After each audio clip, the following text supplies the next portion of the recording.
Extended introduction. Nick Trenton begins his book, The Art of Breaking Free, by highlighting the profound effects of overthinking and the chain of negative slippages that devour our energy and hinder our psychological and emotional growth.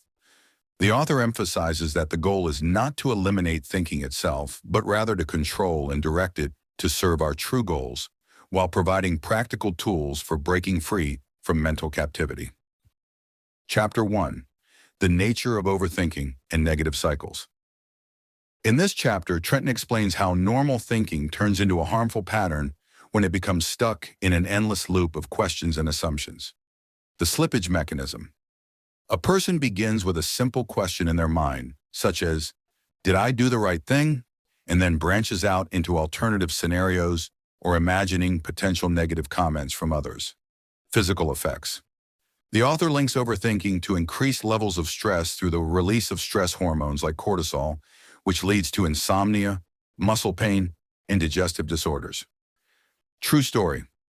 Trenton tells the story of an employee who spent extra hours each evening reviewing her previous email, believing she was ruining her reputation if she left an incomplete message. Over time, the stress built up until she suffered a severe anxiety attack. Chapter 2. Distinguishing between the controllable and the uncontrollable. This chapter focuses on a central principle. Not everything we think about is worth our energy. The double list. 1. Circle 1, what I control, my thoughts and feelings, my decisions and actions. 2. Circle 2, what I don't control, other people's opinions, past events, weather conditions, uncertain outcomes. Practical exercise. At the end of each day, draw 2 circles on a piece of paper, then list each worry or disturbing thought in the appropriate circle. Focus your efforts on improving the elements of the first circle and learning to accept the second. Effects of practice. Many people experience an immediate sense of liberation when they realize they are focusing only on what they can change. Chapter 3. Calmly observing thoughts without judgment. In this chapter, the author introduces the concept of non-judgmental observation, drawing on some exercises from mindfulness techniques. Basic technique. 1. Sit in a quiet place with a comfortable posture. 2. Focus on your breathing, noticing the air moving in and out. 3. When a thought arises, observe it as if you were watching a cloud pass through your mind, then return to your breathing. Benefits of practice. This technique helps reduce nervous tension and creates a buffer between psychological stimulus and reaction. Applied story. A young man spoke about how, after practicing non-judgmental observation for 5 minutes in the morning, his emotions eased during stressful meetings. Chapter 4. Free writing or brain dump. Brain dump is one of Trenton's most important strategies for breaking negative thinking cycles. Practical steps. 1. Choose a specific time in the morning or evening, 10-15 minutes. 2. Write down everything that comes to mind without editing or organizing it. 3. After the time is up, read through what you've written and identify areas of concern or recurring thoughts. 4. Decide for each point. Does it require immediate action? Make it important? Or is it just a mental complaint? The effect of repetition.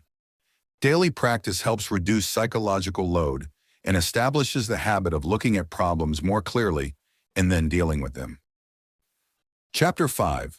Self-distancing to evaluate situations. Objectively, Trenton defines self-distancing as viewing the events we experience as a third party telling the story. How to apply. 1. Record a situation that caused you stress or anxiety. 2. Rewrite the situation in the third person using third-person pronouns. 3. You'll notice that you listen to the story with a calmer, more objective tone. Concrete results. Reduced emotional reactivity and new solutions or perspectives emerge that wouldn't have occurred to you when dealing with the experience directly. Chapter 6. Reconstructing your self-narrative. This chapter focuses on the stories we tell ourselves about our identity and our abilities, prompting questions. What is the actual evidence for this idea? Is there a real-life example that contradicts it? What would I say to a friend who is experiencing the same feeling? Suggested activity. Choose a negative thought about yourself, such as, "I'm incompetent." Then find 3 small accomplishments from your past that refute it, and write them down clearly. Therapeutic effect. Changing your internal narrative directly impacts self-esteem and reduces the risk of depression. Chapter 7. Breaking free of excessive perfectionism and committing to excellence. Trenton explains the difference between endlessly striving for perfection and striving for the best within realistic limits. The good enough exercise. Set an acceptable level of completion for a task and stick to it without trying to reach illusory standards. Valuable comparison. The author compares a painter who spends hours on a single painting until he becomes frustrated, with another artist who completes 5 paintings with equal proficiency and greater satisfaction. Scaling up.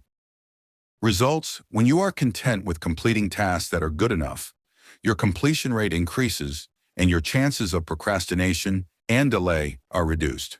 Chapter 8. Strategies for gratitude and self-kindness. Trenton emphasizes the importance of releasing negative energy through gratitude and self-kindness techniques. Daily gratitude. List. At the end of the day, write down 3 simple things you are grateful for in your life. A friend who called, a delicious cup of coffee, a moment of laughter. Self-kindness. Exercise. Imagine a dear friend going through the same thing as you, and think about how you would treat them with kindness and support. Then say the same words to yourself in a journal. Activation mechanisms. These 2 practices enhance a sense of inner security and challenge harsh critical voices in the mind. Chapter 9. The art of forgiveness and moving on. In this section, the author discusses forgiveness as an inner act that frees a person from the bondage of negative feelings toward others or the self. Stages of forgiveness. 1. Acknowledge, accept the pain caused by the experience. 2. Express. Use writing or talking with a trusted person to release emotions. 3. Decision-making. Make a clear intention to move forward and not let the experience define your emotional state. Healthy boundaries. Forgiveness doesn't mean allowing the harm to recur. Boundaries can be set to prevent recurrence and protect oneself. Personal story. Trenton tells the story of a man who almost held a grudge against his friend for years, and how a moment of writing in his journal changed his entire path toward forgiveness and then release. Chapter 10. Building a sustainable daily routine. In this chapter, the author outlines how the previous exercises can be incorporated into a simple, consistent daily routine. 1. Mindful morning. 5 minutes. Observe your breathing without judgment. 2. Brain dump. 10 minutes. Write down thoughts and concerns.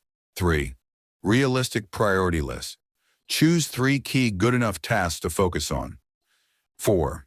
Evening of gratitude.